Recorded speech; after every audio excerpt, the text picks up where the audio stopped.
একটা ছেলে যখন ছোট থাকে তখন তো সেই ছেলেটার দায়িত্ব থাকে একটা মায়ের। তারপরে যখন বিয়ে হয় তখন মা তখন বুঝতে পারে যে এখন আমার বউ এসে গেছে, সেই জন্য দায়িত্বটা এখন আমার বউয়েরই, আমার ছেলেকে দেখভাল করার জন্য।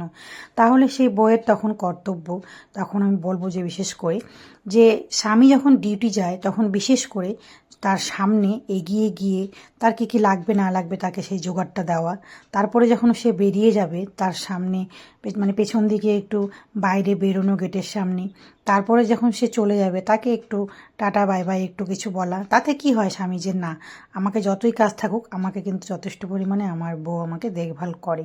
আবার যখন ডিউটি থেকে ফিরে আসবে তখন ঠিকমতো তাকে ফিরে যখন আসবে তার আগ মুহূর্তেই তার সামনে এসে তার ব্যাগটাকে ধরা, তারপরে তার জিনিসপত্রগুলোকে টেনে ঘরে নিয়ে আসা, তারপরে এক গ্লাস জল দেওয়া, তারপরে তার সঙ্গে একটু মিষ্টি সুরে হাসি কথা বলা, তারপরে তার সঙ্গে একটু ভালো ব্যবহার করা। আমি বলবো এই কাজগুলো তুমি যদি সবসময়ের জন্য করতে থাকো না প্রত্যেক দিন, তোমার বর যদি সত্যিকারও খুব যদি খারাপ হয়ে থাকে যে তোমাকে ঠিকমতো কেয়ার করে না, তোমাকে ভালোবাসে না, তারপরে একটু ঘাড়ত্যাড়া, বর সে যেমনই হয়ে থাকুক না কেন, তুমি যদি মানে প্রত্যেক দিন এই কাজটা তুমি করতে পারো যে তোমার বর যখন ডিউটিতে যায় কিংবা যখন ফিরে আসে তার সঙ্গে তুমি একটু সময় যদি দিতে পারো যাওয়ার সময় আর ফিরে আসার সময়, দেখবে তোমাদের সম্পর্ক যদি খারাপও হয়ে থাকে না তাহলে দেখবে সেই সম্পর্কটা অনেকটাই আস্তে আস্তে করে ভালো হতে থাকবে। যখন দেখবে যে স্বামী যদি খারাপও হয়ে থাকে তখন দেখবে যে সে যে মানে সেও তো মানুষ নাকি, সে তো বুঝতে পারবে যে না, বউ আমার জন্য অনেক কিছু করছে।